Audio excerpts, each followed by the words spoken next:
Salut à tous et bienvenue dans cette nouvelle présentation. Dans un premier temps, je vais faire un peu le forceur. Dans les stats de la chaîne, je vois qu'une majorité d'entre vous regardent les vidéos mais ne sont toujours pas abonnés. Pourtant c'est gratuit et ça aide beaucoup la chaîne. Donc si vous faites partie de ces personnes, abonnez-vous là maintenant tout de suite. C'est tout bête comme ça, mais le nombre d'abonnés non seulement ça motive à offrir toujours plus de contenu et puis ça permet d'obtenir de quoi vous faire du contenu avec des entreprises par exemple. Et notamment celles dont on va parler aujourd'hui. Donc exceptionnellement, comme vous l'avez vu, on va pas parler couteau. On reste quand même dans l'univers de l'EDC avec les pinces multifonctions et pas n'importe lesquelles puisqu'on va parler d'une marque française, Sartre. Et d'ailleurs à l'occasion de cette vidéo, en parlant avec Galahad Sartre, l'homme à l'origine de la marque et de ses pinces, il m'a fourni pour vous un code promo qui vous permet d'avoir 10% sur son site. Donc le code c'est tout simplement Mugen4710. De toute façon vous retrouverez tout en description de la vidéo. Et pour être totalement transparent et éviter la polémique comme sur certaines chaînes, sachez que quand vous utilisez ce code là, j'ai également une petite commission au passage. Donc en plus de vous offrir une belle pince, vous aidez aussi la chaîne. Rien que pour ça, ça vaut le coup d'en prendre au moins une.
Alors attention, j'en entends tout de suite qui s'excite. Oui, c'est fabriqué en Chine. Pour des raisons évidentes de coût, ce qui lui permet de proposer des prix aussi compétitifs. Nous, environ 1000 fois plus compétitifs que vous. Mais la marque est bien française. Et il y a du boulot derrière, c'est pas juste du dropshipping. Alors Galahad, le créateur de la marque, qui utilise des pinces lui depuis très longtemps, dans son métier de technicien de maintenance, il était jamais totalement satisfait par ce qu'il pouvait trouver sur le marché. C'est de la merde. Et du coup, il a décidé de faire sa propre pince. D'ailleurs, comme vous pouvez le voir, il s'est pas arrêté à une seule. Donc il s'est fixé un cahier des charges et puis il est allé démarcher en Chine pour pouvoir trouver une entreprise qui pourrait répondre à ses attentes. Et vous verrez d'ailleurs qu'avec ces critères, qu'on voit bien que c'est un mec qui les utilise régulièrement. Donc une fois que c'est construit, il lui reste quand même du boulot quand il reçoit les pinces, ne serait-ce que le contrôle qualité. S'il y a besoin, il réaffûte les lames, etc. Il n'y a jamais rien qui est envoyé sans que lui ait validé. Mais retournons sur les critères qu'il s'est fixés pour ces pinces. Un des premiers points, c'était que les outils soient accessibles de l'extérieur. Et comme vous pouvez le voir, ici, c'est bien le cas. Quel que soit l'outil, tout est bien accessible de l'extérieur. Et quelle que soit la pince, bien sûr.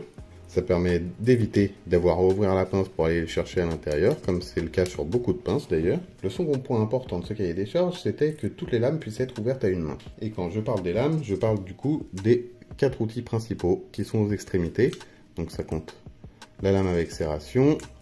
Ici c'est un peu plus dur pour un droitier, la scie, la lame de couteau et la lime. Et ça marche super bien. Et ça aussi, comme le fait que les outils soient à l'extérieur, c'est super pratique. Quand on bosse, honnêtement, on n'a pas besoin de lâcher forcément ce qu'on a en main. On peut tout de suite prendre sa lame et être opérationnel. Bien sûr, c'est pareil pour le DC Master. Vous avez accès aux lames depuis l'extérieur directement et ouverture à une main également. Comme vous l'avez vu, l'ouverture est quand même relativement facile. Alors bien sûr, vous n'aurez jamais la fluidité d'un couteau. Mais en même temps, c'est pas ce qu'on lui demande. Mais surtout, contrairement à beaucoup de pinces, là, la lame se verrouille. Et pas que la lame, d'ailleurs, tous les outils. Vous voyez, ça se verrouille quand même très très bien. Il suffit d'appuyer sur ce petit bouton, avec le petit cadenas, pour le déverrouiller. Et vous avez même des outils, comme le porte-embout par exemple, qui est ici, qui se verrouille sur plusieurs positions. Et d'ailleurs, ça faisait également partie de son cahier des charges, le fait d'avoir un porte-embout universel. Comme je vous ai dit, il se verrouille en 2 positions, un pour avoir plus de précision et l'autre pour pouvoir mettre plus de force. Et puis il se déverrouille hein, tout aussi facilement que tous les autres outils. Et ce qui est pas mal, c'est que en plus, il nous fournit déjà pas mal d'embouts qu'on peut mettre directement dans la pochette. Et honnêtement, bah là, il y a de quoi faire déjà pas mal de choses. Alors il est même allé plus loin récemment, hein, parce que maintenant vous avez même en option un jeu de douille. Et ce porte-embout sert également pour la petite option qui lui tenait à cœur, le tire-bouchon. Et bon, faut dire qu'à intégrer un tire-bouchon entre les outils, c'est pas forcément évident, ça prendrait tout de suite beaucoup de place, et donc on se retrouvera avec beaucoup de fonctions en moins. Donc il a sorti ce petit tire-bouchon qui peut tout simplement s'insérer dans le porte-embout. Il suffit juste de l'insérer comme ça, de le caler, et là, voilà, ça permet de pouvoir déboucher sa bouteille en toute tranquillité. Alors, c'est pas forcément ce qu'il y a de plus pratique et plus efficace, mais en tout cas, ça dépanne bien. Ça m'a même déjà bien dépanné lors d'un pot au boulot. Donc, tous ces éléments et critères auxquels il tenait, bah, ça a donné naissance à cette pince-là, la Workmaster. Alors là, bien sûr, on est plus sur une pince qui est destinée aux professionnels ou aux bricoleurs compulsifs, par exemple, hein, qui ont besoin d'avoir toujours quelque chose sur eux pour pouvoir bricoler n'importe quand. Moi, je l'utilise au boulot, en tout cas depuis que je l'ai, et maintenant, elle ne me quitte plus. Je me sers pas forcément de tous les outils, mais en tout cas, ils sont vraiment, pour la plupart, très utiles. Après, tout dépend du métier et des travaux qu'on a à faire, hein, bien sûr. Mais rien n'est déconnant, en tout cas, dans les choix qui ont été faits dessus. Le petit plus très pratique que j'adore, et parce que c'est pas présent sur toutes les pinces, mon ancienne ne l'avait pas, par exemple, c'est que cette pince est montée sur ressort. Et ça, c'est vachement agréable. Après, ça reste une pince de multitool hein, classique, hein, avec la partie plate, la partie pour les écrous, la partie pour couper le fil de fer. En tout cas, tous les angles sont bien étudiés, c'est super efficace quand on s'en sert. Et ressort qui est bien sûr intégré à la pince. Il ne ressort pas à l'extérieur, comme sur certaines pinces également. Malgré tous les outils qu'elle emporte, je la trouve pas si imposante. Le gabarit, je trouve, est parfait. En tout cas, quand on l'a en main, on peut vraiment forcer. Ça, y a pas de souci, on l'a bien en main. Même quand elle est fermée et qu'on utilise les autres outils, honnêtement, c'est gros, forcément, c'est plus gros qu'un manche ergonomique de couteau, mais on peut forcer, on peut y aller, on peut être assez précis, ça fait le taf. Et comme ça coûte pas une blinde comme certains de ses concurrents, bah on l'utilise sans scrupule, et en tout cas, bah pour l'instant, ça tient. Donc comme je te disais, la Workmaster est vraiment top pour le boulot, par contre, elle est peut-être un peu encombrante et un peu lourde pour l'avoir constamment à la ceinture ou dans la poche au quotidien. C'est là que débarque la EDC Master, sa deuxième pince. On y retrouve la même qualité, la même robustesse.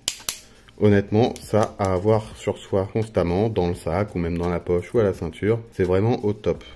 On passe de 339 grammes à 259 grammes. Et étant donné qu'elle est un peu moins épaisse, elle est un petit peu plus facile à avoir en main au quotidien.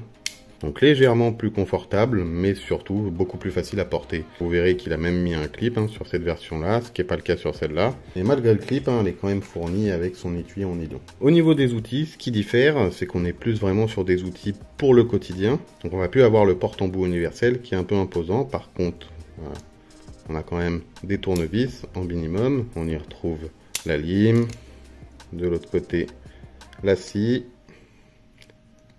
la lame, et là ce qui différencie également de l'autre, c'est son petit ciseau, qui est vraiment top de chez top, également monté sur ressort. Au niveau des tarifs, on est à 60 € pour la Workmaster, et 47 pour le DC Master. Et ça, bien sûr, sans le code de réduction que vous avez dans la description de la vidéo. Pour résumer, on a deux très bonnes pinces au rapport qualité-prix imbattable, et en plus commercialisées par une société française. Honnêtement, si vous avez besoin d'une pince multifonction, et surtout si c'est pour vous en servir derrière, vous pouvez y aller les yeux fermés. Et même en prendre plusieurs pour le prix d'un Leatherman ou d'un Victorinox. Donc voilà pour cette présentation. J'espère qu'elle vous aura plu, même si ça parlait pas de couteau. Je vous l'ai déjà dit, mais vous retrouverez toutes les infos sur Sartre et sur le code de réduction auquel vous avez le droit pour avoir moins 10% sur le site en description de la vidéo. N'hésitez pas à dire en commentaire ce que vous en avez pensé. Si vous en avez déjà eu, n'hésitez pas à donner votre avis également. Toujours bien de partager. Comme d'habitude, pensez à vous abonner, à me mettre un petit pouce bleu, ça fait toujours plaisir.